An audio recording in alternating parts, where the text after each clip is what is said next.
بسم اللہ الرحمن الرحیم۔ مقدمہ۔ ان گزارشوں کے عنوان میں لفظ مقدمہ دیکھ کر کسی کو یہ غلط فہمی نہ ہو کہ میں قرآن کا مقدمہ لکھ رہا ہوں۔ یہ قرآن کا نہیں، تفہیم القرآن کا مقدمہ ہے، اور اس کے لکھنے سے میرے پیش نظر دو مقصد ہیں۔ اول یہ کہ قرآن کا مطالعہ شروع کرنے سے پہلے ایک عام ناظر ان باتوں سے اچھی طرح واقف ہو جائے جن کو ابتدائی میں سمجھ لینے سے فہم قرآن کی راہ آسان ہو جاتی ہے، ورنہ یہ باتیں دوران مطالعہ میں بار بار کھٹکتی ہیں اور بسا اوقات محض ان کو نہ سمجھنے کی وجہ سے آدمی برسوں تک معنی قرآن کی سطح ہی پر گھومتا رہتا ہے، گہرائی میں اترنے کا راستہ اسے نہیں ملتا۔ دوم یہ کہ ان سوالات کا جواب پہلے ہی دے دیا جائے جو قرآن کو سمجھنے کی کوشش کرتے وقت بالعموم لوگوں کے ذہن میں پیدا ہوا کرتے ہیں۔ میں اس مقدمے میں صرف ان سوالات کا جواب دوں گا جو خود میرے ذہن میں اول پیدا ہوئے تھے یا جن سے بعد میں مجھ کو سابقہ پیش آیا۔ ان کے علاوہ اگر کچھ اور سوالات بھی جواب تلق باقی رہ گئے ہوں تو ان سے مجھے آگاہ کیا جائے، ان کا جواب انشاءاللہ آئندہ اشاعت کے موقع پر اس مقدمے میں بڑھا دیا جائے گا۔ عام طور پر ہم جن کتابوں کے پڑھنے کے عادی ہیں ان میں ایک متعین موضوع پر معلومات، خیالات اور دلائل کو ایک خاص تصنیفی ترتیب کے ساتھ مسلسل بیان کیا جاتا ہے۔ اسی بنا پر جب ایک ایسا شخص جو قرآن سے ابھی تک اجنبی رہا ہے پہلی مرتبہ اس کتاب کے مطالعے کا ارادہ کرتا ہے تو وہ یہ توقع لیے ہوئے آگے بڑھتا ہے کہ کتاب ہونے کی حیثیت سے اس میں بھی عام کتابوں کی طرح پہلے موضوع کا تعین ہوگا، پھر اصل مضمون کو ابواب اور فصول میں تقسیم کر کے ترتیب بار ایک ایک مسئلے پر بحث کی جائے گی، اور اسی طرح زندگی کے ایک ایک شعبے کو بھی الگ الگ لے کر اس کے متعلق احکام و ہدایات سلسلہ وار درج ہوں گی۔ لیکن جب وہ کتاب کھول کر مطالعہ شروع کرتا ہے تو اسے یہاں اپنی توقع کے بالکل خلاف ایک دوسرے ہی انداز بیان سے سابقہ پیش آتا ہے جس سے وہ اب تک بالکل ناآشنا تھا۔ یہاں وہ دیکھتا ہے کہ اعتقادی مسائل، اخلاقی ہدایات، شرعی احکام، دعوت، نصیحت، عبرت، تنقید، ملامت، تخویف، بشارت، تسلی، دلائل، شواہد، تاریخی قصے، آثار کائنات کی طرف اشارے بار بار ایک دوسرے کے بعد آ رہے ہیں۔ ایک ہی مضمون مختلف طریقوں سے مختلف الفاظ میں دہرایا جا رہا ہے، ایک مضمون کے بعد دوسرا اور دوسرے کے بعد تیسرا اچانک شروع ہو جاتا ہے، بلکہ ایک مضمون کے بیچ میں دوسرا مضمون یکایک آ جاتا ہے۔ مخاطب اور متکلم بار بار بدلتے ہیں اور خطاب کا رخ رہ کر مختلف سمتوں میں پھرتا ہے۔ بابوں اور فصلوں کی تقسیم کا کہیں نشان نہیں، تاریخ ہے تو تاریخ نگاری کے انداز میں نہیں، فلسفہ و مابعد الطبیعات ہیں تو منطق و فلسفہ کی زبان میں نہیں، انسان اور موجودات عالم کا ذکر ہے تو علوم طبیعی کے طریقے پر نہیں، تمدن و سیاست اور معیشت و معاشرت کی گفتگو ہے تو علوم عمران کے طرز پر نہیں، قانونی احکام اور اصول قانون کا بیان ہے تو مقننوں کے ڈھنگ سے بالکل مختلف، اخلاق کی تعلیم ہے تو فلسفہ اخلاق کے سارے لٹریچر سے اس کا انداز جدا۔ یہ سب کچھ اپنے سابق کتابی تصور کے خلاف پا کر آدمی پریشان ہو جاتا ہے اور اسے یوں محسوس ہونے لگتا ہے کہ یہ ایک غیر مرتب، غیر مربوط، منتشر کلام ہے جو اول سے لے کر آخر تک بے شمار چھوٹے بڑے مختلف شذرات پر مشتمل ہے، مگر مسلسل عبارت کی شکل میں لکھ دیا گیا ہے۔ مخالفانہ نقطہ نظر سے دیکھنے والا اسی پر طرح طرح کے اعتراضات کی بنا رکھ دیتا ہے، اور موافقانہ نقطہ نظر رکھنے والا کبھی معنی کی طرف سے آنکھیں بند کر کے شکوک سے بچنے کی کوشش کرتا ہے، کبھی اس ظاہری بے ترتیبی کی تعویلیں کر کے اپنے دل کو سمجھا لیتا ہے، کبھی مصنوعی طریقے سے ربط تلاش کر کے عجیب عجیب نتائج نکالتا ہے، اور کبھی نظریہ شذرات کو قبول کر لیتا ہے، جس کی وجہ سے ہر آیت اپنے سیاق و سباق سے الگ ہو کر ایسی معنی آفرینیوں کی آمادگاہ بن جاتی ہے جو قائل کے منشا کے خلاف ہوتی ہیں۔ پھر ایک کتاب کو اچھی طرح سمجھنے کے لیے ضروری ہے کہ پڑھنے والے کو اس کا موضوع معلوم ہو، اس کے مقصد و مدعا اور اس کے مرکزی مضمون کا علم ہو، اس کے انداز بیان سے واقفیت ہو، اس کی اصطلاحی زبان اور اس کے مخصوص طرز تعبیر سے شناسائی ہو، اور اس کے بیانات اپنی ظاہری عبارت کے پیچھے جن احوال و معاملات سے تعلق رکھتے ہوں وہ بھی نظر کے سامنے رہیں۔ عام طور پر جو کتابیں ہم پڑھتے ہیں ان میں یہ چیزیں بآسانی مل جاتی ہیں، اس لیے ان کے مضامین کی تہ تک پہنچنے میں ہمیں کوئی بڑی زحمت نہیں ہوتی، مگر قرآن میں یہ اس طرح نہیں ملتی جس طرح ہم دوسری کتابوں میں انہیں پانے کے عادی رہے ہیں۔ اس لیے ایک عام کتاب خواں کی سی ذہنیت لے کر جب ہم میں کا کوئی شخص قرآن کا مطالعہ شروع کرتا ہے تو اسے کتاب کے موضوع، مدعا اور مرکزی مضمون کا سراغ نہیں ملتا۔ اس کا انداز بیان اور طرز تعبیر بھی اسے کچھ اجنبی سا محسوس ہوتا ہے، اور اکثر مقامات پر اس کی عبارات کا پس منظر بھی اس کی نگاہوں سے اوجھل رہتا ہے۔ نتیجہ یہ ہوتا ہے کہ متفرق آیات میں حکمت کے جو موتی بکھرے ہوئے ہیں ان سے کم و بیش مستفید ہونے کے باوجود آدمی کلام اللہ کی اصلی روح تک پہنچنے سے محروم رہ جاتا ہے، اور علم کتاب حاصل کرنے کے بجائے اس کو کتاب کے محض چند منتشر نکات و فوائد پر قناعت کر لینی پڑتی ہے۔ بلکہ اکثر لوگ جو قرآن کا مطالعہ کر کے شبہات میں مبتلا ہو جاتے ہیں، ان کے بھٹکنے کی ایک وجہ یہ بھی ہے کہ فہم کتاب کے ان ضروری مبادی سے ناواقف رہتے ہوئے جب وہ قرآن کو پڑھتے ہیں تو اس کے صفحات پر مختلف مضامین انہیں بکھرے ہوئے نظر آتے ہیں۔ بکثرت آیات کا مطلب ان پر نہیں کھلتا، بہت سی آیات کو وہ دیکھتے ہیں کہ بجائے خود نور حکمت سے جگمگا رہی ہیں مگر سیاق عبارت میں بالکل بے جوڑ محسوس ہوتی ہیں۔ متعدد مقامات پر تعبیرات اور اسلوب بیان کی ناواقفیت انہیں اصل مطلب سے ہٹا کر کسی اور ہی طرف لے جاتی ہے، اور اکثر مواقع پر پس منظر کا صحیح علم نہ ہونے سے شدید غلط فہمیاں پیش آتی ہیں۔ قرآن کس قسم کی کتاب ہے، اس کے نزول کی کیفیت اور اس کی ترتیب کی نوعیت کیا ہے، اس کا موضوع گفتگو کیا ہے، اس کی ساری بحث کس مدعا کے لیے ہے، کس مرکزی مضمون کے ساتھ اس کے یہ بے شمار مختلف النوع مضامین وابستہ ہیں،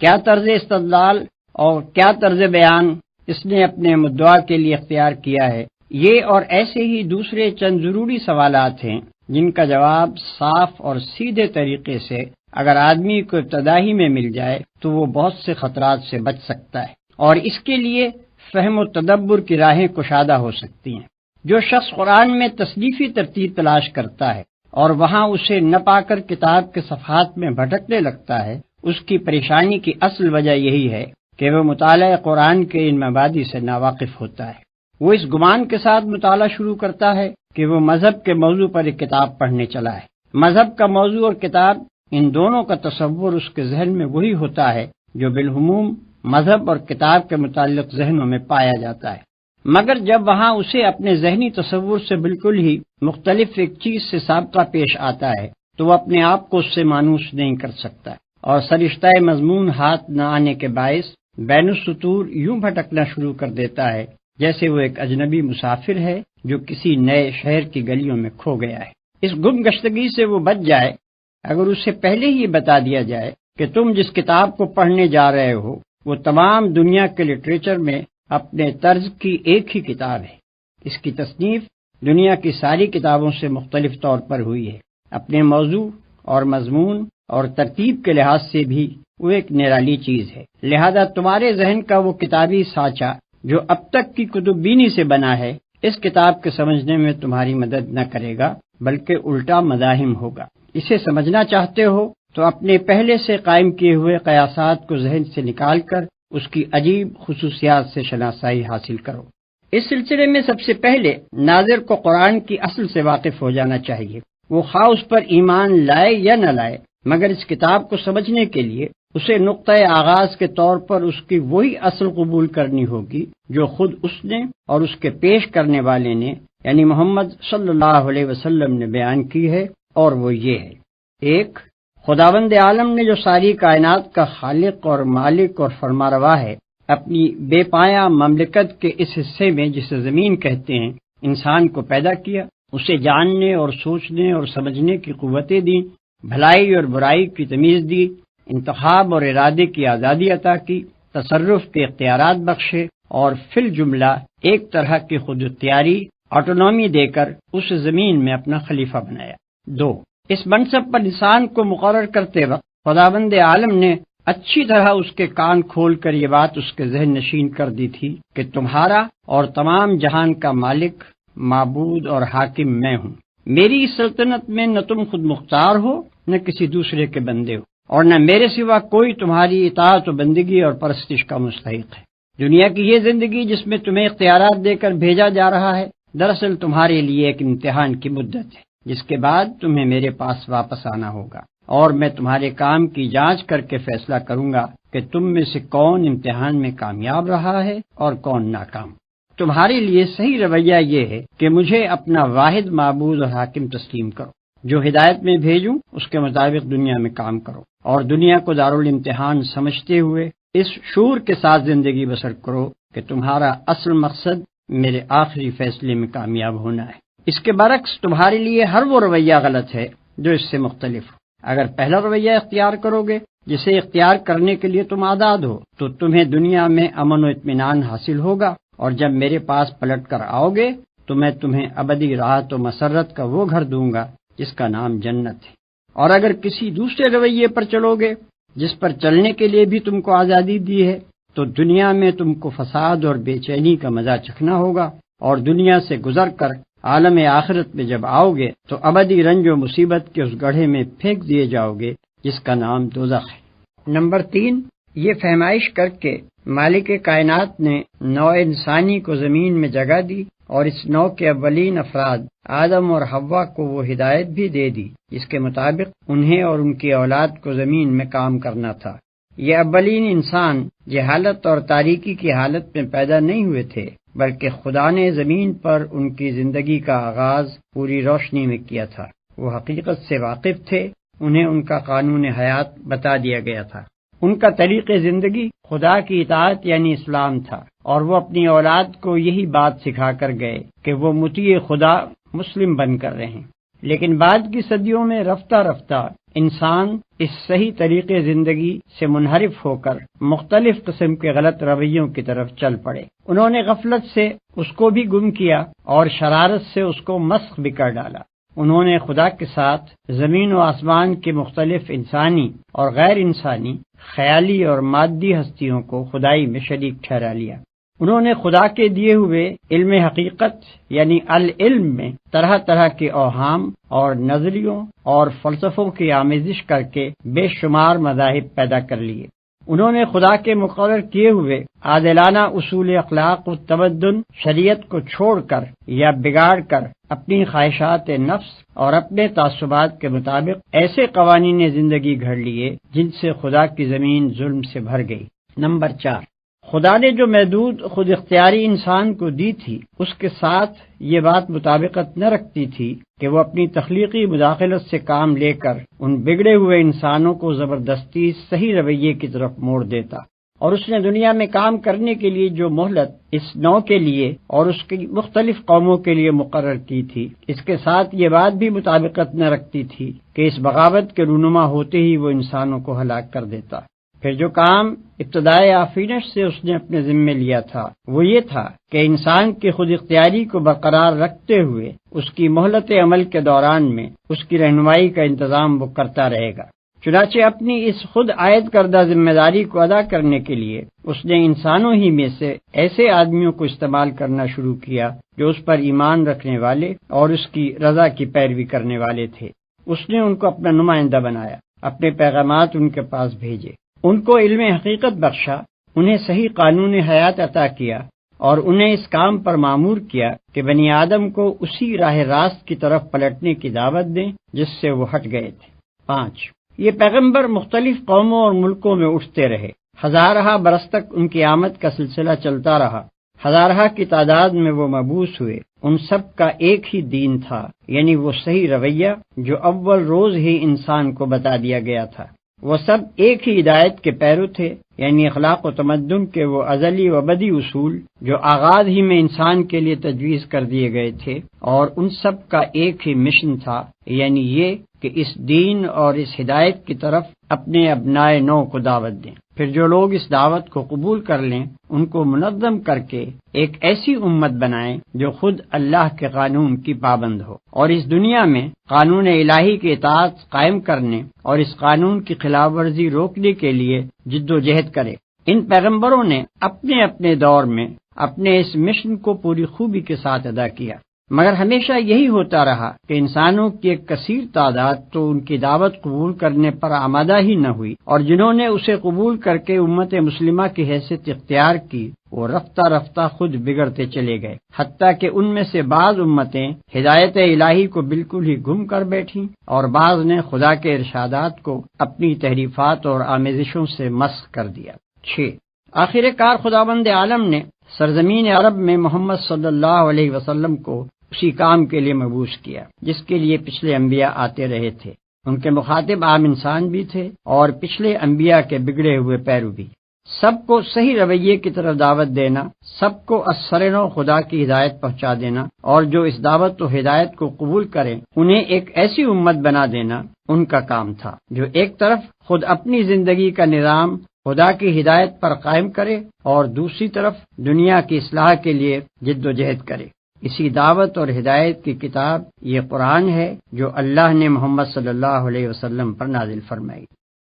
قرآن کی یہ اصل معلوم ہو جانے کے بعد ناظرین کے لیے یہ سمجھنا آسان ہو جاتا ہے کہ اس کتاب کا موضوع کیا ہے، اس کا مرکزی مضمون کیا ہے اور اس کا مدعا کیا ہے۔ اس کا موضوع انسان ہے، اس اعتبار سے کہ بلحاظ حقیقت نفس الامری اس کی فلاح اور اس کا خسران کس چیز میں ہے۔ اس کا مرکزی مضمون یہ ہے کہ ظاہر بینی یا قیاس آرائی یا خواہش کی غلامی کے سبب سے انسان نے خدا اور نظام کائنات اور اپنی ہستی اور اپنی دنیاوی زندگی کے متعلق جو نظریات قائم کیے ہیں اور ان نظریات کی بنا پر جو رویے اختیار کر لیے ہیں وہ سب حقیقت نفس الامری کے لحاظ سے غلط اور نتیجے کے اعتبار سے خود انسان ہی کے لیے تباہ کن ہیں۔ حقیقت وہ ہے جو انسان کو خلیفہ بناتے وقت خدا نے خود بتا دی تھی، اور اس حقیقت کے لحاظ سے انسان کے لیے وہی رویہ درست اور خوش انجام ہے جسے پچھلے صفحات میں ہم صحیح رویے کے نام سے بیان کر چکے ہیں۔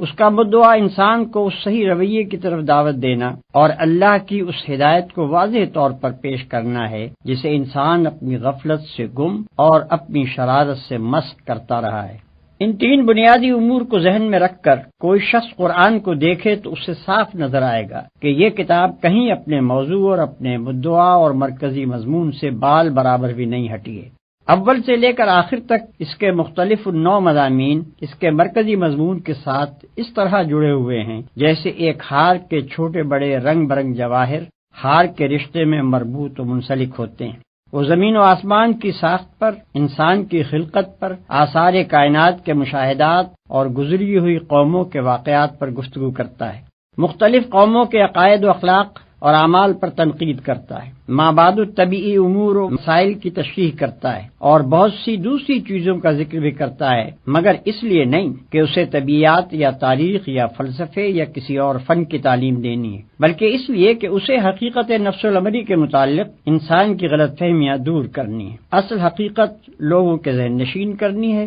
خلاف حقیقت رویے کی غلطی و بد انجامی واضح کرنی ہے اور اس رویے کی طرف دعوت دینی ہے جو مطابق حقیقت اور خوش انجام ہے۔ یہی وجہ ہے کہ وہ ہر چیز کا ذکر صرف اس حد تک اور اس انداز میں کرتا ہے جو اس کے مدعا کے لیے ضروری ہے، ہمیشہ ان چیزوں کا ذکر بقدر ضرورت کرنے کے بعد غیر متعلق تفصیلات کو چھوڑ کر اپنے مقصد اور مرکزی مضمون کی طرف رجوع کرتا ہے، اور اس کا سارا بیان انتہائی یکسانی کے ساتھ دعوت کے محور پر گھومتا رہتا ہے۔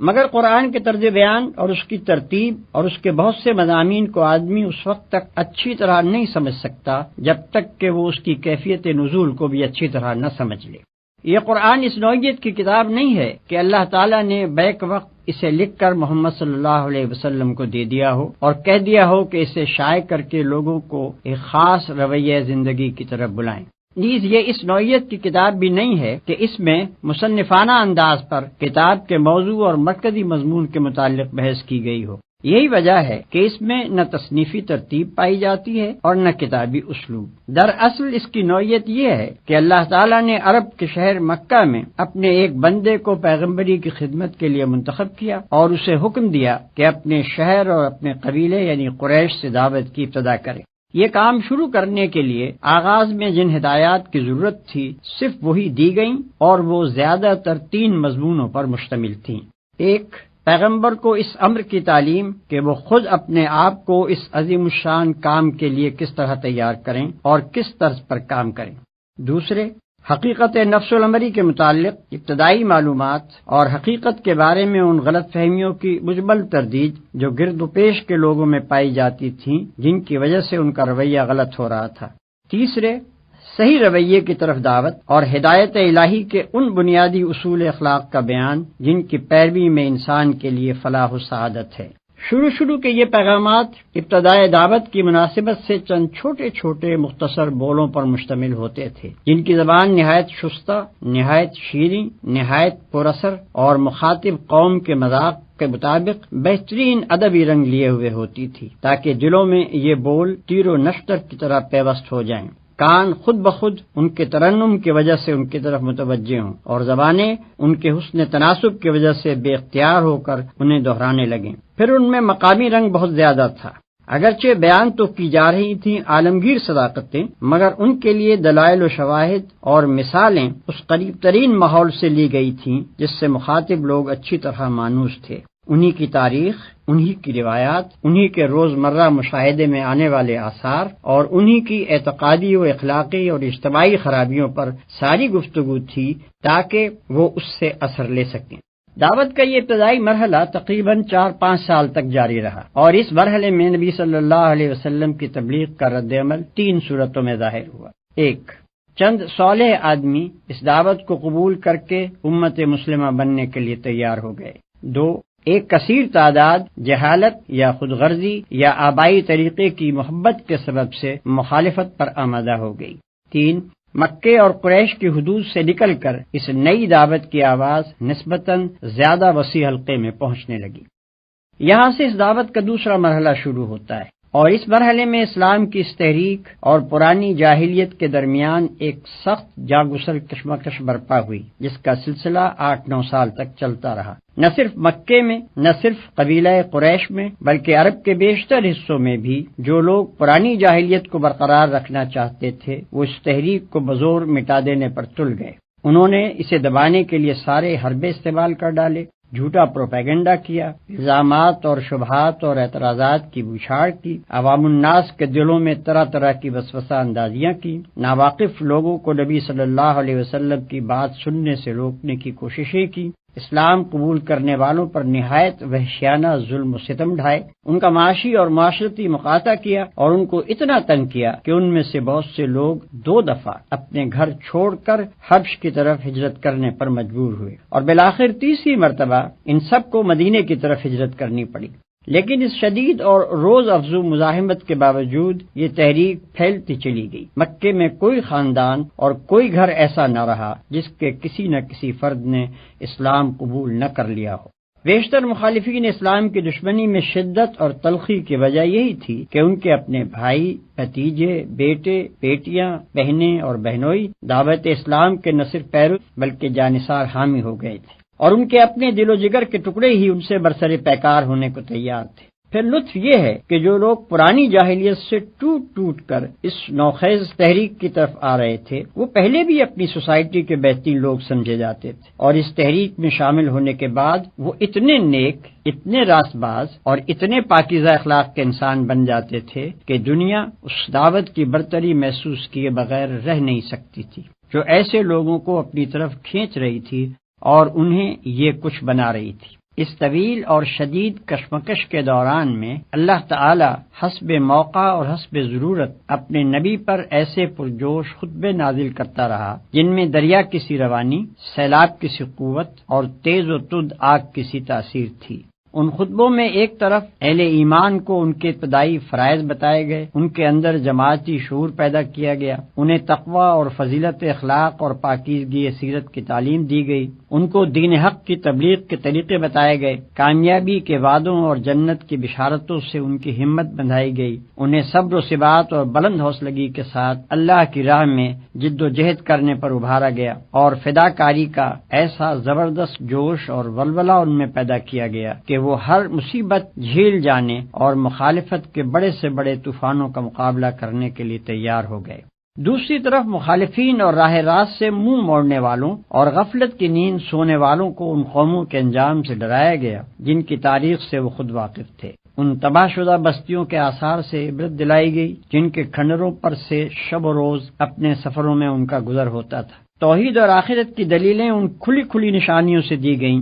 جو رات دن زمین اور آسمان میں ان کی آنکھوں کے سامنے نمایاں تھیں، اور جن کو وہ خود اپنی زندگی میں بھی ہر وقت دیکھتے اور محسوس کرتے تھے۔ شرک اور دعوی خود مختاری اور انکار آخرت اور تقلید آبائی کی غلطیاں ایسے بین دلائل سے وعدے کی گئیں جو دل کو لگنے اور دماغ میں اتر جانے والے تھے۔ پھر ان کے ایک ایک شبے کو رفع کیا گیا، ایک ایک اعتراض کا معقول جواب دیا گیا، ایک ایک الجھن جس میں وہ خود پڑے ہوئے تھے یا دوسروں کو الجھانے کی کوشش کرتے تھے صاف کی گئی، اور ہر طرف سے گھیر کر جاہلیت کو ایسا تنگ پکڑا گیا کہ عقل و خرد کی دنیا میں اس کے لیے ٹھہرنے کی کوئی جگہ باقی نہ رہی۔ اس کے ساتھ پھر ان کو خدا کے غضب اور قیامت کی ہولناکیوں اور جہنم کے عذاب کا خوف دلایا گیا۔ ان کے برے اخلاق اور غلط طرز زندگی اور جاہلانہ رسوم اور حق دشمنی اور مومن آزاری پر انہیں ملامت کی گئی، اور اخلاق و تمدن کے وہ بڑے بڑے بنیادی اصول ان کے سامنے پیش کیے گئے جن پر ہمیشہ سے خدا کی پسندیدہ صالح تہذیبوں کی تعمیر ہوتی چلی آ رہی ہے۔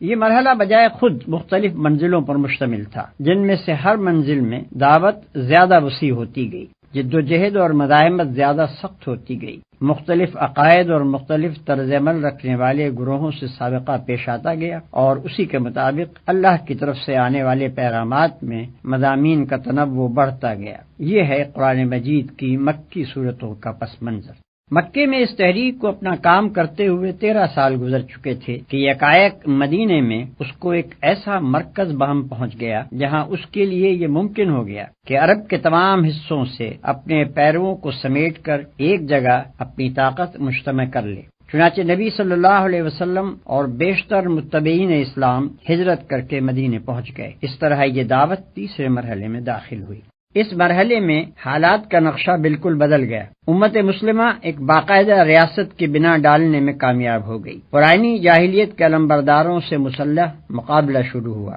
پچھلے انبیاء کی امتوں یہود و نصارہ سے بھی سابقہ پیش آیا۔ خود امت مسلمہ کے اندرونی نظام میں مختلف قسم کے منافق گھس آئے اور ان سے بھی نمٹنا پڑا، اور 10 سال کی شدید کشمکش سے گزر کر آخر کار یہ تحریک کامیابی کی اس منزل پر پہنچی کہ سارا عرب اس کے زیر نگیں ہو گیا اور عالمگیر دعوت و اصلاح کے دروازے اس کے سامنے کھل گئے۔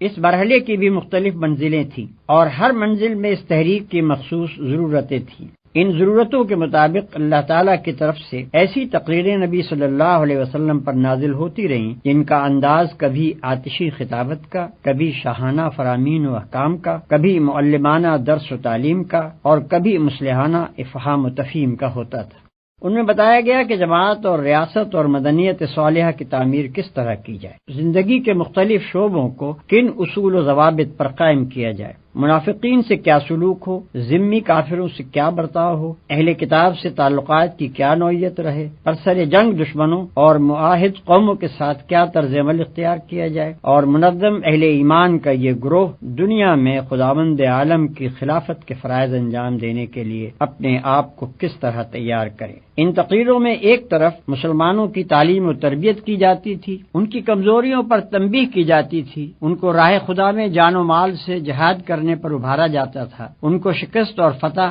مصیبت اور راحت، بدحالی اور خوشحالی، امن اور خوف، غرض ہر حال میں اس کے مناسب اخلاقیات کا درس دیا جاتا تھا، اور انہیں اس طرح تیار کیا جاتا تھا کہ وہ نبی صلی اللہ علیہ وسلم کے بعد آپ کے جانشین بن کر اس دعوت و اصلاح کے کام کو انجام دے سکیں۔ دوسری طرف ان لوگوں کو جو دائرہ ایمان سے باہر تھے، اہل کتاب، منافقین، کفار و مشرکین، سب کو ان کے مختلف حالتوں کے لحاظ سے سمجھانے، نرمی سے دعوت دینے، سختی سے ملامت اور نصیحت کرنے، خدا کے عذاب سے ڈرانے اور سبق آموز واقعات و احوال سے عبرت دلانے کی کوشش کی جاتی تھی تاکہ ان پر حجت تمام کر دی جائے۔ یہ ہے قرآن مجید کی مدنی صورتوں کا پس منظر۔ اس بیان سے یہ بات واضح ہو جاتی ہے کہ قرآن مجید ایک دعوت کے ساتھ اترنا شروع ہوا، اور وہ دعوت اپنے آغاز سے لے کر اپنی انتہائی تکمیل تک 23 سال کی مدت میں جن جن مرحلوں اور جن جن منزلوں سے گزرتی رہی، ان کی مختلف نو ضرورتوں کے مطابق قرآن کے مختلف حصے نازل ہوتے رہے۔ ظاہر ہے کہ ایسی کتاب میں وہ تصنیفی ترتیب نہیں ہو سکتی جو ڈاکٹریٹ کی ڈگری لینے کے لیے کسی مقالے میں اختیار کی جاتی ہے۔ پھر اس دعوت کے ارتقاء کے ساتھ ساتھ قرآن کے جو چھوٹے اور بڑے حصے نازل ہوئے وہ بھی رسالوں کی شکل میں شائع نہیں کیے جاتے تھے، بلکہ تقریروں کی شکل میں بیان کیے جاتے اور اسی شکل میں پھیلائے جاتے تھے۔ اس لیے ان کا اسلوب بھی تحریری نہ تھا بلکہ خطابت کا اسلوب تھا۔ پھر یہ خطابت بھی ایک پروفیسر کے لیکچروں کی سی نہیں بلکہ ایک دائی کے خطبوں کی سی تھی، جسے دل و دماغ، عقل اور جذبات ہر ایک سے اپیل کرنا ہوتا ہے، جس کو ہر قسم کی ذہنیتوں سے سابقہ پیش آتا ہے، جسے اپنی دعوت و تبلیغ اور عملی تحریک کے سلسلے میں بے شمار مختلف حالتوں میں کام کرنا پڑتا ہے۔ ہر ممکن پہلو سے اپنی بات دلوں میں بٹھانا، خیالات کی دنیا بدلنا، جذبات کا سیلاب اٹھانا، مخالفتوں کا زور توڑنا، ساتھیوں کی اصلاح و تربیت کرنا اور ان میں جوش اور عزم ابھارنا، دشمنوں کو دوست اور منکروں کو معترف بنانا، مخالفین کی حجت منقطع کرنا اور ان کی اخلاقی طاقت کا استحصال کر دینا، غرض اسے وہ سب کچھ کرنا ہوتا ہے جو ایک دعوت کے علمبردار اور ایک تحریک کے رہنما کے لیے ضروری ہے۔ اس لیے اللہ نے اس کام کے سلسلے میں اپنے پیغمبر پر جو تقریریں نازل فرمائیں ان کا طرز خطابت وہی تھا جو ایک دعوت کے مناسب حال ہوتا ہے۔ ان میں کالج کے لیکچروں کا سا انداز تلاش کرنا صحیح نہیں ہے۔ یہی سے یہ بات بھی اچھی طرح سمجھ میں آ سکتی ہے کہ قرآن میں مضامین کی اس قدر تکرار کیوں ہے۔ ایک دعوت اور عملی تحریک کا فطری اقتضا یہ ہے کہ وہ جس وقت جس مرحلے میں ہو اس میں وہی باتیں کہی جائیں جو اس مرحلے سے مناسبت رکھتی ہوں، اور جب تک دعوت ایک مرحلے میں رہے بعد کے مراحل کی بات نہ چھیڑی جائے بلکہ اسی مرحلے کی باتوں کا اعادہ کیا جاتا رہے، خواہ اس میں چند مہینے لگیں یا کئی سال صرف ہو جائیں۔ پھر اگر ایک ہی قسم کی باتوں کا اعادہ ایک ہی عبارت اور ایک ہی ڈھنگ پر کیا جاتا رہے تو کان انہیں سنتے سنتے تھک جاتے ہیں اور طبیعتیں اکتانے لگتی ہیں۔ اس لیے یہ بھی ضروری ہے کہ ہر مرحلے میں جو باتیں بار بار کہنی ہوں انہیں ہر بار نئے الفاظ، نئے اسلوب اور نئی آن بان سے کہا جائے تاکہ نہایت خوشگوار طریقے سے وہ دلوں میں بیٹھ جائیں اور دعوت کی ایک ایک منزل اچھی طرح مستحکم ہوتی چلی جائے۔ اس کے ساتھ یہ بھی ضروری ہے کہ دعوت کی بنیاد جن عقائد اور اصولوں پر ہو انہیں پہلے قدم سے آخری منزل تک کسی وقت اور کسی حال میں نظروں سے اوجھل نہ ہونے دیا جائے بلکہ ان کا اعادہ بہرحال دعوت کے ہر مرحلے میں ہوتا رہے۔ یہی وجہ ہے کہ دعوت اسلامی کے ایک مرحلے میں قرآن کی جتنی صورتیں نازل ہوئی ہیں ان سب میں بالعموم ایک ہی قسم کے مضامین، الفاظ اور انداز بیان بدل کر آئے ہیں، مگر توحید اور صفات الہی، آخرت اور اس کی باز پرس اور جزا و سزا، رسالت اور ایمان بالکتاب، تقوی اور صبر و توکل اور اسی قسم کے دوسرے بنیادی مضامین کی تکرار پورے قرآن میں نظر آتی ہے، کیونکہ اس تحریک کے کسی مرحلے میں بھی ان سے غفلت گوارا نہیں کی جا سکتی تھی۔ یہ بنیادی تصورات اگر ذرا بھی کمزور ہو جاتے تو اسلام کی یہ تحریک اپنی صحیح روح کے ساتھ نہ چل سکتی۔ اگر غور کیا جائے تو اسی بیان سے یہ سوال بھی حل ہو جاتا ہے کہ نبی صلی اللہ علیہ وسلم نے قرآن کو اسی ترتیب کے ساتھ کیوں نہ مرتب کر دیا جس کے ساتھ وہ نازل ہوا تھا۔ اوپر آپ کو معلوم ہو چکا ہے کہ 23 سال تک قرآن کا نزول اس ترتیب سے ہوتا رہا جس ترتیب سے دعوت کا آغاز اور اس کا ارتقاء ہوا۔ اب یہ ظاہر ہے کہ دعوت کی تکمیل کے بعد ان نازل شدہ اجزاء کے لیے وہ ترتیب کسی طرح درست نہ ہو سکتی تھی جو صرف ارتقاء دعوت ہی کے ساتھ مناسبت رکھتی تھی۔ اب تو ان کے لیے ایک دوسری ہی ترتیب درکار تھی جو تکمیل دعوت کے بعد کی صورتحال کے لیے زیادہ مناسب ہو، کیونکہ ابتدا میں اس کے مخاطب اول وہ لوگ تھے جو اسلام سے ناآشنائے محض تھے، اس لیے اس وقت بالکل نقطۂ آغاز سے تعلیم و تلقین شروع کی گئی، مگر تکمیل دعوت کے بعد اس کے مخاطب اول وہ لوگ ہو گئے جو اس پر ایمان لا کر ایک امت بن چکے تھے اور اس کام کو جاری رکھنے کے ذمہ دار قرار پائے تھے جسے پیغمبر نے نظریے اور عمل دونوں حیثیتوں سے مکمل کر کے ان کے حوالے کیا تھا۔ اب لامحالہ مقدم چیز یہ ہو گئی کہ پہلے یہ لوگ خود اپنے فرائض سے، اپنے قوانین حیات سے اور ان فتنوں سے جو پچھلے پیغمبروں کی امتوں میں رونما ہوتے رہے ہیں اچھی طرح واقف ہو لیں، پھر اسلام سے بیگانہ دنیا کے سامنے خدا کی ہدایت پیش کرنے کے لیے آگے بڑھیں۔ علاوہ بری قرآن مجید جس طرز کی کتاب ہے اسے اگر آدمی اچھی طرح سمجھ لے تو اس پر خود ہی یہ حقیقت منکشف ہو جائے گی کہ ایک ایک طرح کے مضامین کو ایک ایک جگہ جمع کرنا اس کتاب کے مزاج ہی سے مطابقت نہیں رکھتا۔ اس کے مزاج کا تو تقاضا یہی ہے کہ اس کے پڑھنے والے کے سامنے مدنی مرحلے کی باتیں مکی دور والی تعلیم کے درمیان اور مکی مرحلے کی باتیں مدنی دور والی تقریروں کے درمیان اور ابتدا کی گفتگویں آخر کی تلقینات کے بیچ میں اور آخری دور کی ہدایات آغاز کار کی تعلیمات کے پہلو میں بار بار آتی چلی جائیں، تاکہ اسلام کا پورا منظر اور جامع نقشہ اس کی نگاہ میں رہے اور کسی وقت بھی وہ یک رخا نہ ہونے پائے۔ پھر اگر قرآن کو اس کی نزولی ترتیب پر مرتب کیا بھی جاتا تو وہ ترتیب بعد کے لوگوں کے لیے صرف اسی صورت میں بامانی ہو سکتی تھی جبکہ قرآن کے ساتھ اس کی پوری تاریخ نزول اور اس کے ایک ایک جز کی کیفیت نزول و شان نزول لکھ کر لگا دی جاتی اور وہ لازمی طور پر قرآن کا ایک ضمیمہ بن کر رہتی۔ یہ بات اس مقصد کے خلاف تھی جس کے لیے اللہ تعالیٰ نے اپنے کلام کا یہ مجموعہ مرتب اور محفوظ کرایا تھا۔ وہاں تو پیش نظر چیز ہی یہ تھی کہ خالص کلام الہی بغیر کسی دوسرے کلام کی آمیزش یا شمول کے اپنی مختصر صورت میں مرتب ہو، جسے بچے، جوان، بوڑھے، عورت، مرد، شہری، دیہاتی، عامی، عالم سب پڑھیں، ہر زمانے میں اور ہر جگہ ہر حالت میں پڑھیں، اور ہر مرتبہ عقل و دانش کا انسان کم از کم یہ بات ضرور جان لے کہ اس کا خدا اس سے کیا چاہتا ہے اور کیا نہیں چاہتا۔ ظاہر ہے کہ یہ مقصد فوت ہو جاتا اگر اس مجموعہ کلام الہی کے ساتھ ایک لمبی چوڑی تاریخ بھی لگی ہوئی ہوتی اور اس کی تلاوت بھی لازم کر دی جاتی۔ حقیقت یہ ہے کہ قرآن کی موجودہ ترتیب پر جو لوگ اعتراض کرتے ہیں وہ اس کتاب کے مقصد و مدعا سے صرف نابلد ہی نہیں ہیں بلکہ کچھ اس غلط فہمی میں بھی مبتلا معلوم ہوتے ہیں کہ یہ کتاب محض علم تاریخ اور فلسفہ عمران کے طلبہ ہی کے لیے نازل ہوئی ہے۔ ترتیب قرآن کے سلسلے میں یہ بات بھی ناظرین کو معلوم ہو جانی چاہیے کہ یہ ترتیب بعد کے لوگوں کی دی ہوئی نہیں ہے بلکہ خود اللہ تعالیٰ کی ہدایت کے تحت نبی صلی اللہ علیہ وسلم ہی نے قرآن کو اس طرح مرتب فرمایا تھا۔ قاعدہ یہ تھا کہ جب کوئی صورت نازل ہوتی تو آپ اسی وقت اپنے کاتبوں میں سے کسی کو بلاتے اور اس کو ٹھیک ٹھیک قلم بند کرانے کے بعد ہدایت فرما دیتے کہ یہ صورت فلاں سورہ کے بعد اور فلاں سورہ سے پہلے رکھی جائے۔ اسی طرح اگر قرآن کا کوئی ایسا حصہ نازل ہوتا جس کو مستقل صورت بنانا پیش نظر نہ ہوتا تو آپ ہدایت فرما دیتے کہ اسے فلاں سورہ میں فلاں مقام پر درج کیا جائے۔ پھر اسی ترتیب سے آپ خود بھی نماز میں اور دوسرے مواقع پر قرآن مجید کی تلاوت فرماتے تھے اور اسی ترتیب کے مطابق صحابہ کرام بھی اس کو یاد کرتے تھے۔ لہذا یہ ایک ثابت شدہ تاریخی حقیقت ہے کہ قرآن مجید کا نزول جس روز مکمل ہوا اسی روز اس کی ترتیب بھی مکمل ہو گئی۔ جو اس کا نازل کرنے والا تھا وہی اس کا مرتب کرنے والا بھی تھا۔ جس کے قلب پر وہ نازل کیا گیا اسی کے ہاتھوں اسے مرتب بھی کرا دیا گیا، کسی دوسرے کی مجال نہ تھی کہ اس میں مداخلت کرتا۔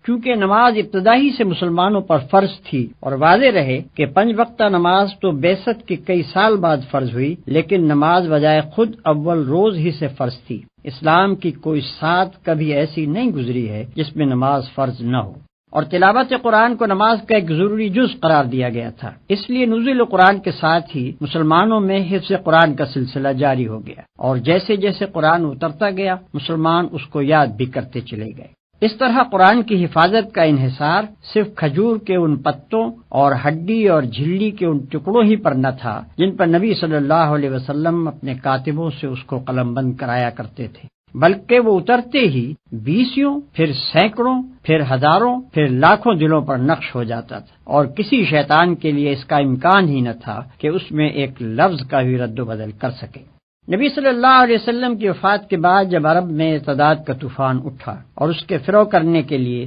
صحابہ کرام کو سخت خونریز لڑائیاں لڑنی پڑیں تو ان مارکوں میں ایسے صحابہ کی ایک کثیر تعداد شہید ہو گئی جن کو پورا قرآن حفظ تھا۔ اس سے حضرت عمر رضی اللہ تعالی عنہ کو خیال پیدا ہوا کہ قرآن کی حفاظت کے معاملے میں صرف ایک ہی ذریعے پر اعتماد کر لینا مناسب نہیں ہے، بلکہ الواح قلب کے ساتھ ساتھ صفحات قرطاس پر بھی اس کو محفوظ کرنے کا انتظام کر لینا چاہیے۔ چنانچہ اس کام کی ضرورت انہوں نے حضرت ابوبکر صدیق رضی اللہ عنہ پر وعدے کی، اور انہوں نے کچھ تامل کے بعد اس سے اتفاق کر کے حضرت زید بن ثابت انصاری رضی اللہ تعالی عنہ کو، جو نبی صلی اللہ علیہ وسلم کے کاتب یعنی سیکریٹری رہ چکے تھے، اس خدمت پر مامور فرمایا۔ قاعدہ یہ مقرر کیا گیا کہ ایک طرف تو وہ تمام لکھے ہوئے اجزاء فراہم کر لیے جائیں جو نبی صلی اللہ علیہ وسلم نے چھوڑے ہیں، دوسری طرف صحابہ کرام میں سے بھی جس کے پاس قرآن یا اس کا کوئی حصہ لکھا ہوا ملے وہ ان سے لے لیا جائے۔ معتبر روایات سے معلوم ہوتا ہے کہ حضور صلی اللہ علیہ وسلم کی زندگی میں متعدد صحابہ کرام نے قرآن کو یا اس کے مختلف اجزاء کو اپنے پاس قلم بند کر کے رکھ چھوڑا تھا۔ چنانچہ اس سلسلے میں حضرات عثمان، علی، عبداللہ ابن مسعود، عبداللہ ابن عمر بن عاص، سالم مولا حذیفہ، زید بن ثابت، معاذ بن جبل، ابی بن کعب اور ابو زید قیس بن السکن رضی اللہ عنہم کے ناموں کی تصریح ملتی ہے۔ اور پھر حفاظ قرآن سے بھی مدد لی جائے اور ان تینوں ذرائع کی متفقہ شہادت پر کامل صحت کا اطمینان کرنے کے بعد قرآن کا ایک ایک لفظ مصحف میں ثبت کیا جائے۔ اس تجویز کے مطابق قرآن مجید کا ایک مستند نسخہ تیار کر کے ام المومنین حضرت حفصہ رضی اللہ عنہا کے ہاں رکھوا دیا گیا اور لوگوں کو عام اجازت دے دی گئی کہ جو چاہے اس کی نقل کرے اور جو چاہے اس سے مقابلہ کر کے اپنے نسخے کی تصحیح کر لے۔ عرب میں مختلف علاقوں اور قبیلوں کی بولیوں میں ویسے ہی فرق پائے جاتے تھے جیسے ہمارے ملک میں شہر کی بولی اور ضلع کی بولی میں فرق ہے۔ حالانکہ زبان سب کی وہی ایک اردو یا پنجابی یا بنگالی وغیرہ ہے۔ قرآن مجید اگرچہ نازل اس زبان میں ہوا تھا جو مکہ میں قریش کے لوگ بولتے تھے، لیکن ابتداءً اس امر کی اجازت دے دی گئی تھی کہ دوسرے علاقوں اور قبیلوں کے لوگ اپنے اپنے لہجے اور محاورے کے مطابق اسے پڑھ لیا کریں، کیونکہ اس طرح معنی میں کوئی فرق نہیں پڑتا تھا، صرف عبارت ان کے لیے ملائم ہو جاتی تھی۔ لیکن رفتہ رفتہ جب اسلام پھیلا اور عرب کے لوگوں نے اپنے ریگستان سے نکل کر دنیا کے ایک بڑے حصے کو فتح کر لیا اور دوسری قوموں کے لوگ بھی دائرہ اسلام میں آنے لگے اور بڑے پیمانے پر عرب و عجم کے اختلاط سے عربی زبان متاثر ہونے لگی، تو یہ اندیشہ پیدا ہوا کہ اگر اب بھی دوسرے لہجوں اور محاوروں کے مطابق قرآن پڑھنے کی اجازت باقی رہی تو اس سے طرح طرح کے فتنے کھڑے ہو جائیں گے۔ مثلاً یہ کہ ایک شخص کسی دوسرے شخص کو غیر مانوس طریقے پر کلام اللہ کی تلاوت کرتے ہوئے سنے گا اور یہ سمجھ کر اس سے لڑ پڑے گا کہ وہ دانستہ کلام الہی میں تحریف کر رہا ہے، یا یہ کہ یہ لفظی اختلافات رفتہ رفتہ واقعی تحریفات کا دروازہ کھول دیں گے، یا یہ کہ عرب و عجم کے اختلاط سے جن لوگوں کی زبان بگڑے گی وہ اپنی بگڑی ہوئی زبان کے مطابق قرآن میں تصرف کر کے اس کے حسن کلام کو بگاڑ دیں گے۔ ان وجوہ سے حضرت عثمان رضی اللہ عنہ نے صحابہ کرام رضوان اللہ تعالی علیہم اجمعین کے مشورے سے یہ طے کیا کہ تمام ممالک اسلامیہ میں صرف اس معیاری نسخہ قرآن کی نقلیں شائع کی جائیں جو حضرت ابوبکر رضی اللہ عنہ کے حکم سے ضبط تحریر میں لایا گیا تھا، اور باقی تمام دوسرے لہجوں اور محاوروں پر لکھے ہوئے مصاحف کی اشاعت ممنوع قرار دے دی جائے۔ آج جو قرآن ہمارے ہاتھوں میں ہے یہ ٹھیک اسی مصحف صدیقی کے مطابق ہے جس کی نقلیں حضرت عثمان رضی اللہ عنہ نے سرکاری اہتمام سے تمام دیار و امسار میں بھجوائی تھیں۔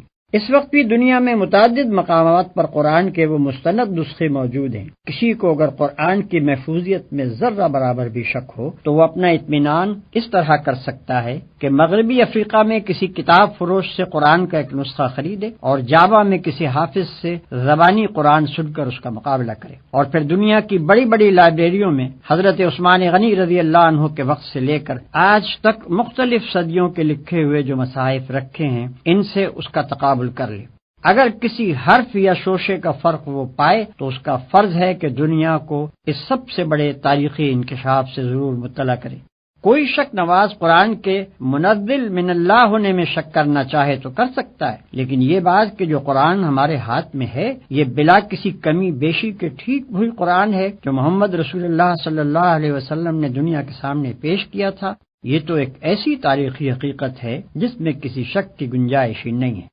انسانی تاریخ میں کوئی دوسری چیز ایسی نہیں پائی جاتی جو اس قدر قطعی ثبوت ہو۔ اگر کوئی شخص اس کی صحت میں شک کرتا ہے تو پھر وہ اس میں بھی شک کر سکتا ہے کہ رومن امپائر نامی کوئی سلطنت دنیا میں رہ چکی ہے اور کبھی مغل ہندوستان پر حکومت کر چکے ہیں اور نیپولین نام کا کوئی شخص بھی دنیا میں پایا گیا ہے۔ ایسے تاریخی حقائق پر شکوک کا اظہار کرنا علم کا نہیں جہالت کا ثبوت ہے۔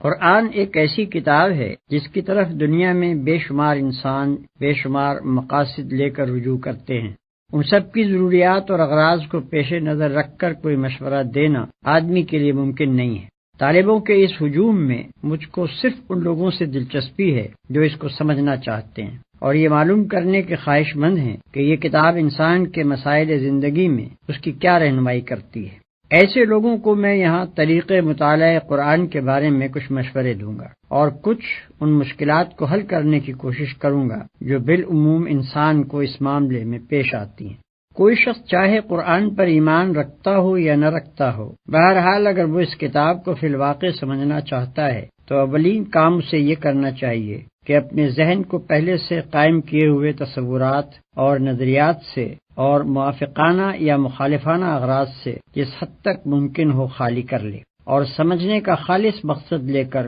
کھلے دل سے اس کو پڑھنا شروع کرے۔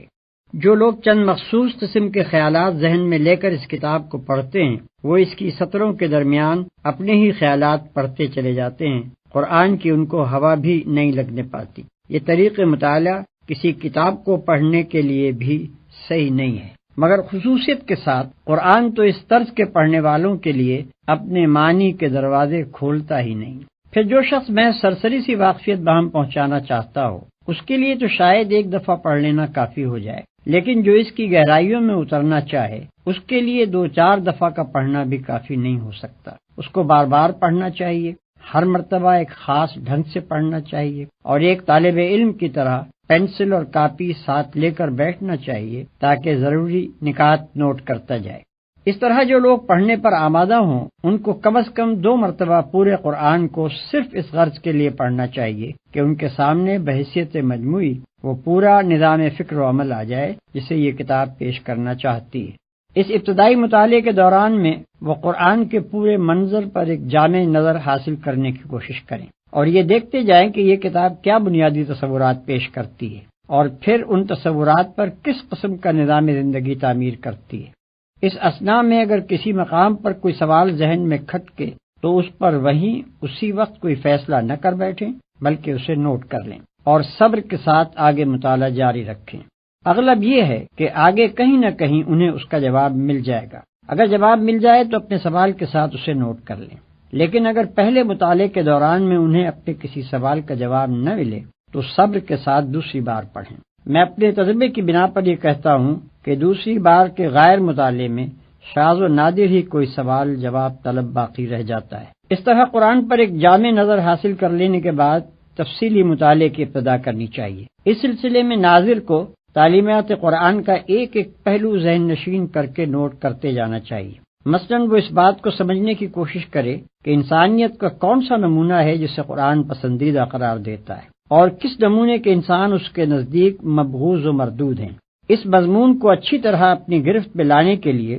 اس کو چاہیے کہ اپنی کاپی پر ایک طرف پسندیدہ انسان اور دوسری طرف ناپسندیدہ انسان کی خصوصیات آمنے سامنے نوٹ کرتا چلا جائے، یا مثلاً وہ یہ معلوم کرنے کی کوشش کرے کہ قرآن کے نزدیک انسان کی فلاح و نجات کا مدار کن امور پر ہے اور کیا چیزیں ہیں جن کو وہ انسان کے لیے نقصان اور ہلاکت اور بربادی کا موجب قرار دیتا ہے۔ اس مضمون کو بھی وضاحت اور تفصیل کے ساتھ جاننے کا صحیح طریقہ یہ ہے کہ آدمی اپنی کاپی پر موجبات فلاح اور موجبات خسران کے 2 عنوانات ایک دوسرے کے مقابل قائم کر لے اور مطالعہ قرآن کے دوران میں روزانہ دونوں قسم کی چیزوں کو نوٹ کرتا جائے۔ علی ھذا القیاس عقائد، اخلاق، حقوق، فرائض، معاشرت، تمدن، معیشت، سیاست، قانون، نظم جماعت، صلح، جنگ اور دوسرے مسائل زندگی میں سے ایک ایک کے متعلق قرآن کی ہدایات کو آدمی نوٹ کرتا چلا جائے اور یہ سمجھنے کی کوشش کرے کہ ان میں سے ہر شعبے کی مجموعی شکل کیا بنتی ہے اور پھر ان سب کو ملا کر جوڑ دینے سے پورا نقشہ زندگی کس قسم کا بنتا ہے۔ پھر جب آدمی کسی خاص مسئلہ زندگی کے بارے میں تحقیق کرنا چاہے کہ قرآن کا نقطہ نظر اس کے متعلق کیا ہے تو اس کے لیے عمدہ طریقہ یہ ہے کہ پہلے وہ اس مسئلے کے متعلق قدیم و جدید لٹریچر کا گہرا مطالعہ کر کے واضح طور پر یہ معلوم کر لے کہ اس مسئلے کے بنیادی نکات کیا ہیں، انسان نے اب تک اس پر کیا سوچا اور سمجھا ہے، کیا امور اس میں تصفیہ طلب ہیں اور کہاں جا کر انسانی فکر کی گاڑی اٹک جاتی ہے۔ اس کے بعد انہی تصفیہ طلب مسائل کو نگاہ میں رکھ کر آدمی کو قرآن کا مطالعہ کرنا چاہیے۔ میرا تجربہ ہے کہ اس طرح جب آدمی کسی مسئلے کی تحقیق کے لیے قرآن پڑھنے بیٹھتا ہے تو اسے ایسی ایسی آیتوں میں اپنے سوالات کا جواب ملتا ہے جنہیں وہ اس سے پہلے 20 مرتبہ پڑھ چکا ہوتا ہے، اور کبھی اس کے حاشیہ خیال میں بھی یہ بات نہیں آتی کہ یہاں یہ مضمون بھی چھپا ہوا ہے۔ لیکن فہم قرآن کی ان ساری تدبیروں کے باوجود آدمی قرآن کی روح سے پوری طرح آشنا نہیں ہونے پاتا جب تک کہ عملاً وہ کام نہ کرے جس کے لیے قرآن آیا ہے۔ یہ محض نظریات اور خیالات کی کتاب نہیں ہے کہ آپ آرام کرسی پر بیٹھ کر اسے پڑھیں اور اس کی ساری باتیں سمجھ جائیں۔ یہ دنیا کے عام تصور مذہب کے مطابق ایک نری مذہبی کتاب بھی نہیں ہے کہ مدرسے اور خانقاہ میں اس کے سارے رموز حل کر لیے جائیں، جیسا کہ اس مقدمے کے آغاز میں بتایا جا چکا ہے۔ یہ ایک دعوت اور تحریک کی کتاب ہے۔ اس نے آتے ہی ایک خاموش، تباہ اور نیک نہاد انسان کو گوشہ عزلت سے نکال کر خدا سے پھری ہوئی دنیا کے مقابلے میں لا کھڑا کیا، باطل کے خلاف اس سے آواز اٹھوائی، اور وقت کے علمبرداران نے کفر و فسق و ضلالت سے اس کو لڑا دیا۔ گھر گھر سے ایک ایک سعید روح اور پاکیزہ نفس کو کھینچ کھینچ کر لائی، اور دائی حق کے جھنڈے تلے ان سب کو اکٹھا کیا۔ گوشے گوشے سے ایک ایک فتنہ جو اور فساد پرور کو بھڑکا کر اٹھایا اور حامیان حق سے ان کی جنگ کرائی۔ ایک فرد واحد کی پکار سے اپنا کام شروع کر کے خلافت الہیہ کے قیام تک پورے 23 سال یہی کتاب اس عظیم الشان تحریک کی رہنمائی کرتی رہی، اور حق و باطل کی اس طویل و جانگسل کشمکش کے دوران میں ایک ایک منزل اور ایک ایک مرحلے پر اسی نے تخریب کے ڈھنگ اور تعمیر کے نقشے بتائے۔ اب بھلا یہ کیسے ممکن ہے کہ آپ سرے سے نزاع کفر و دین اور مارکہ اسلام و جاہلیت کے میدان میں قدم ہی نہ رکھیں، اور اس کشمکش کی کسی منزل سے گزرنے کا آپ کو اتفاق ہی نہ ہوا ہو، اور پھر محض قرآن کے الفاظ پڑھ پڑھ کر اس کی ساری حقیقتیں آپ کے سامنے بے نقاب ہو جائیں؟ اسے تو پوری طرح آپ اسی وقت سمجھ سکتے ہیں جب اسے لے کر اٹھیں اور دعوت اللہ کا کام شروع کریں، اور جس جس طرح یہ کتاب ہدایت دیتی جائے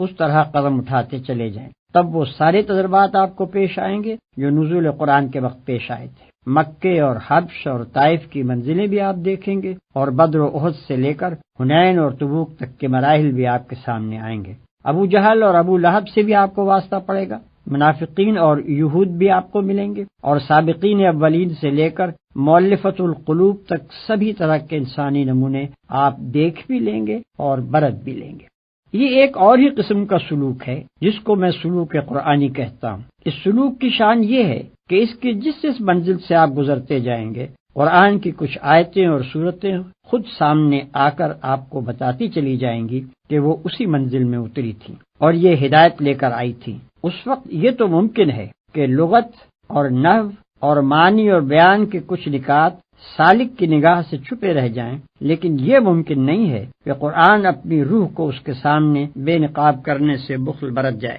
پھر اسی کلیے کے مطابق قرآن کے احکام، اس کی اخلاقی تعلیمات، اس کی معاشی اور تمدنی ہدایات اور زندگی کے مختلف پہلوؤں کے بارے میں اس کے بتائے ہوئے اصول و قوانین آدمی کی سمجھ میں اس وقت تک آ ہی نہیں سکتے جب تک کہ وہ عملاً ان کو برت کر نہ دیکھے۔ نہ وہ فرد اس کتاب کو سمجھ سکتا ہے جس نے اپنی انفرادی زندگی کو اس کی پیروی سے آزاد کر رکھا ہو، اور نہ وہ قوم اس سے آشنا ہو سکتی ہے جس کے سارے ہی اجتماعی ادارے اس کی بنائی ہوئی روش کے خلاف چل رہے ہیں۔ قرآن کے اس دعوے سے ہر کہہ و مہ واقف ہے کہ وہ تمام نوع انسانی کی ہدایت کے لیے آیا ہے، لیکن جب کوئی شخص اس کو پڑھنے بیٹھتا ہے تو دیکھتا ہے کہ اس کا روح سخن زیادہ تر اپنے زمانہ نزول کے اہل عرب کی طرف ہے۔ اگرچہ کبھی کبھی وہ بنی آدم اور عامت الناس کو بھی پکارتا ہے، لیکن اکثر باتیں وہ ایسی کہتا ہے جو عرب کے مذاق، عرب ہی کے ماحول، عرب ہی کی تاریخ اور عرب ہی کے رسم و رواج سے ربط و تعلق رکھتی ہیں۔ ان چیزوں کو دیکھ کر آدمی سوچنے لگتا ہے کہ جو چیز عام انسانوں کی ہدایت کے لیے اتاری گئی تھی اس میں وقتی اور مقامی اور قومی عنصر اتنا زیادہ کیوں ہے؟ اس معاملے کی حقیقت کو نہ سمجھنے کی وجہ سے بعض لوگ اس شک میں پڑ جاتے ہیں کہ شاید یہ چیز اصل میں تو اپنے ہم عصر اہل عرب ہی کی اصلاح کے لیے تھی، لیکن بعد میں زبردستی کھینچ تان کر اسے تمام انسانوں کے لیے اور ہمیشہ ہمیشہ کے لیے کتاب ہدایت قرار دے دیا گیا۔ جو شخص یہ اعتراض محض اعتراض کی خاطر نہیں اٹھاتا بلکہ فی الواقع اسے سمجھنا چاہتا ہے، اسے میں مشورہ دوں گا کہ وہ پہلے خود قرآن کو پڑھ کر ذرا ان مقامات پر نشان لگائے جہاں اس نے کوئی ایسا عقیدہ یا خیال یا تصور پیش کیا ہو یا کوئی ایسا اخلاقی اصول یا عملی قاعدہ و ضابطہ بیان کیا ہو جو صرف عرب ہی کے لیے مخصوص ہو اور جس کو وقت اور زمانے اور مقام نے فی الواقع محدود کر رکھا ہو۔ محض یہ بات کہ وہ ایک خاص مقام اور زمانے کے لوگوں کو خطاب کر کے ان کے مشرکانہ عقائد اور رسوم کی تردید کرتا ہے اور انہی کے گرد و پیش کی چیزوں کو مواد استدلال کے طور پر لے کر توحید کے دلائل قائم کرتا ہے، یہ فیصلہ کر دینے کے لیے کافی نہیں ہے کہ اس کی دعوت اور اس کا اپیل بھی وقتی اور مقامی ہے۔ دیکھنا یہ چاہیے کہ شرک کی تردید میں جو کچھ وہ کہتا ہے کیا وہ دنیا کے ہر شرک پر اسی طرح چسپاں نہیں ہوتا جس طرح مشرکین عرب کے شرک پر چسپاں ہوتا تھا؟ کیا انہی دلائل کو ہم ہر زمانے اور ہر ملک کے مشرکین کی اصلاح خیال کے لیے استعمال نہیں کر سکتے؟ اور کیا اس بات توحید کے لیے قرآن کے طرز استدلال کو تھوڑے سے رد و بدل کے ساتھ ہر وقت ہر جگہ کام میں نہیں لایا جا سکتا؟ اگر جواب اس بات میں ہے تو پھر کوئی وجہ نہیں کہ ایک عالمگیر تعلیم کو صرف اس بنا پر وقتی و مقامی قرار دیا جائے کہ ایک خاص وقت میں ایک خاص قوم کو خطاب کر کے وہ پیش کی گئی تھی۔ دنیا کا کوئی فلسفہ اور کوئی نظام زندگی اور کوئی مذہب فکر ایسا نہیں ہے جس کی ساری باتیں از اول تا آخر تجریدی ایبسٹریکٹ طرز بیان میں پیش کی گئی اور کسی متعین حالت یا صورت پر اس کو چسپاں کر کے ان کی توضیح نہ کی گئی ہو۔ ایسی مکمل تجرید اول تو ممکن نہیں ہے، اور ممکن ہو بھی تو جو چیز اس طریقے پر پیش کی جائے گی وہ صرف صفحہ کاغذ ہی پر رہ جائے گی، انسانوں کی زندگی میں اس کا جذب ہو کر ایک عملی نظام میں تبدیل ہونا محال ہے۔ پھر کسی فکری و اخلاقی اور تمدنی تحریک کو اگر بین الاقوامی پیمانے پر پھیلانا مقصود ہو تو اس کے لیے بھی یہ قطعاً ضروری نہیں ہے، بلکہ سچ یہ ہے کہ مفید بھی نہیں ہے کہ شروع سے اس کو بالکل ہی بین الاقوامی بنانے کی کوشش کی جائے۔ در حقیقت اس کا صحیح عملی طریقہ صرف ایک ہی ہے، اور وہ یہ ہے کہ جن افکار اور نظریات اور اصولوں پر وہ تحریک انسانی زندگی کے نظام کو قائم کرنا چاہتی ہے انہیں پوری قوت کے ساتھ خود اس ملک میں پیش کیا جائے جہاں سے اس کی دعوت اٹھی ہو، ان لوگوں کے ذہن نشین کیا جائے جن کی زبان اور مزاج اور عادات و خصائل سے اس تحریک کے داعی بخوبی واقف ہوں، اور پھر اپنے ہی ملک میں ان اصولوں کو عملاً برت کر اور ان پر ایک کامیاب نظام زندگی چلا کر دنیا کے سامنے نمونہ پیش کیا جائے۔ تبھی دوسری قومیں اس کی طرف توجہ کریں گی اور ان کے ذہین آدمی خود آگے بڑھ کر اسے سمجھنے اور اپنے ملک میں رواج دینے کی کوشش کریں گے۔ لہذا محض یہ بات کہ کسی نظام فکر و عمل کو ابتداً ایک ہی قوم کے سامنے پیش کیا گیا تھا اور استدلال کا سارا زور اسی کو سمجھانے اور مطمئن کرنے پر صرف کر دیا گیا تھا، اس امر کی دلیل نہیں ہے کہ وہ نظام فکر و عمل محض قومی ہے۔ فی الواقع جو خصوصیات ایک قومی نظام کو ایک بین الاقوامی نظام سے اور ایک وقتی نظام کو ایک ابدی نظام سے ممیز کرتی ہیں وہ یہ ہیں کہ قومی نظام یا تو ایک قوم کی برتری اور اس کے مخصوص حقوق کا مدعی ہوتا ہے یا اپنے اندر کچھ ایسے اصول اور نظریات رکھتا ہے جو دوسری اقوام میں نہیں چل سکتے۔ اس کے برعکس جو نظام بین الاقوامی ہوتا ہے وہ تمام انسانوں کو برابر کا درجہ اور برابر کے حقوق دینے کے لیے تیار ہوتا ہے اور اس کے اصولوں میں بھی عالمگیریت پائی جاتی ہے۔ اسی طرح ایک وقتی نظام لازمی طور پر اپنی بنیاد کچھ ایسے اصولوں پر رکھتا ہے جو زمانے کی چند پلٹیوں کے بعد صریحاً ناقابل عمل ہو جاتے ہیں، اور اس کے برعکس ایک ابدی نظام کے اصول تمام بدلتے ہوئے حالات پر منطبق ہوتے چلے جاتے ہیں۔ ان خصوصیات کو نگاہ میں رکھ کر کوئی شخص خود قرآن کو پڑھے اور ان چیزوں کو ذرا متعین کرنے کی کوشش کرے جن کی بنا پر واقعی یہ گمان کیا جا سکتا ہو کہ قرآن کا پیش کردہ نظام وقتی اور قومی ہے۔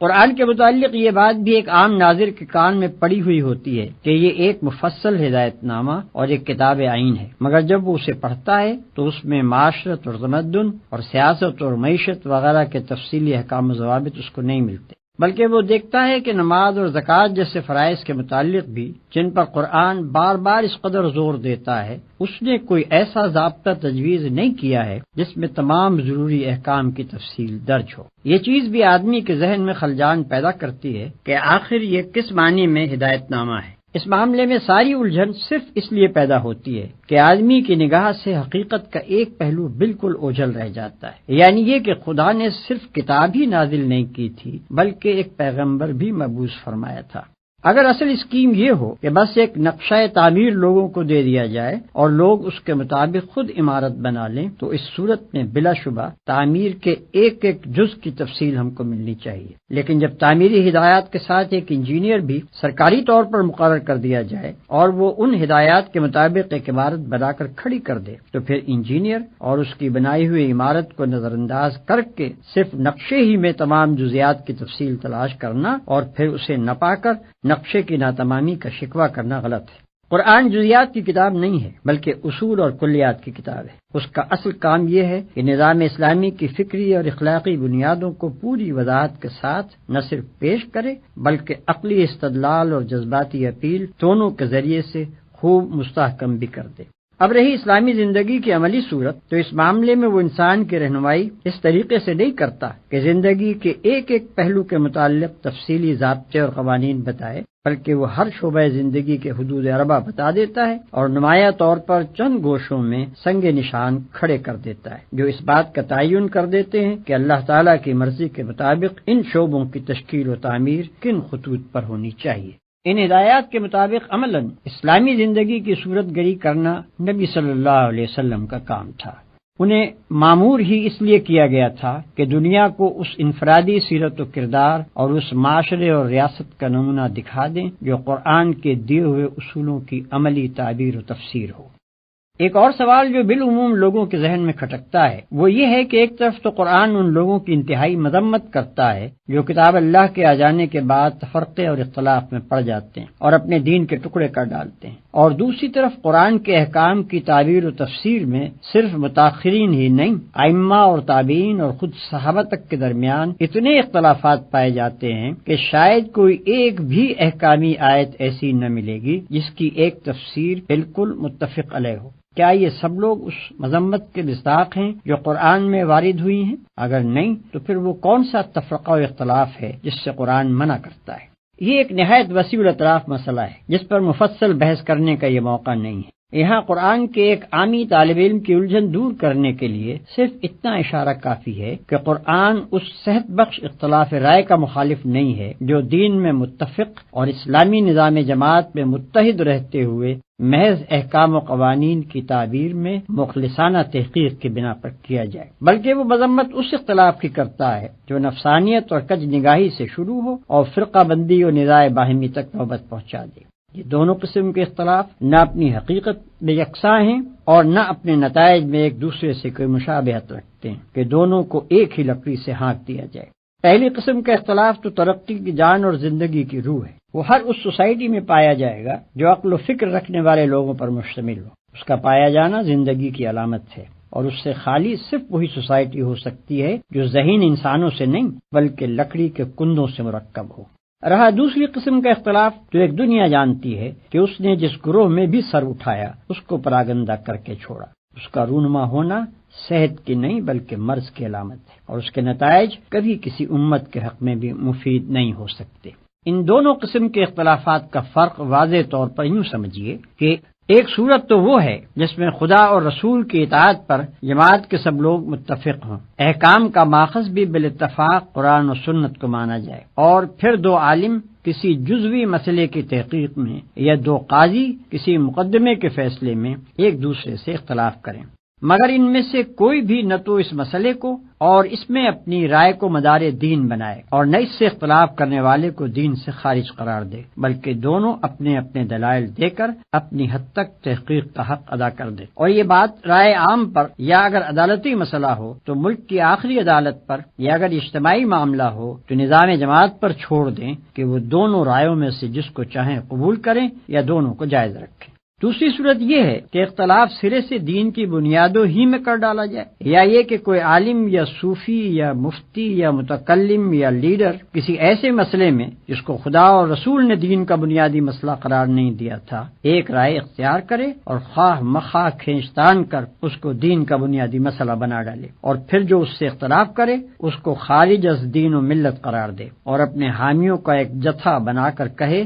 کہ اصل امت مسلمہ بس یہ ہے اور باقی سب جہنمی ہیں، اور ہانک پکار کر کہے کہ مسلم ہے تو بس اس جتھے میں آ جا، ورنہ تو مسلم ہی نہیں ہے۔ قرآن نے جہاں کہیں بھی اختلاف و فرقہ بندی کی مخالفت کی ہے اس سے اس کی مراد یہ دوسری قسم کا اختلاف ہی ہے۔ رہا پہلی قسم کا اختلاف تو اس کی متعدد مثالیں خود نبی صلی اللہ علیہ وسلم کے سامنے پیش آ چکی تھیں، اور آپ نے صرف یہی نہیں کہ اس کو جائز رکھا بلکہ اس کی تحسین بھی فرمائی، اس لیے کہ وہ اختلاف تو اس بات کا پتہ دیتا ہے کہ جماعت میں غور و فکر اور تحقیق و تجسس اور فہم و تفقہ کی صلاحیتیں موجود ہیں، اور جماعت کے ذہین لوگوں کو اپنے دین سے اور اس کے احکام سے دلچسپی ہے، اور ان کی ذہانتیں اپنے مسائل زندگی کا حل دین کے باہر نہیں بلکہ اس کے اندر ہی تلاش کرتی ہیں، اور جماعت بحیثیت مجموعی اس زرین قاعدے پر عامل ہے کہ اصول میں متفق رہ کر اپنی وحدت برقرار رکھے، اور پھر اپنے اہل علم و فکر کو صحیح حدود کے اندر تحقیق و اجتہاد کی آزادی دے کر ترقی کے مواقع بھی باقی رکھے۔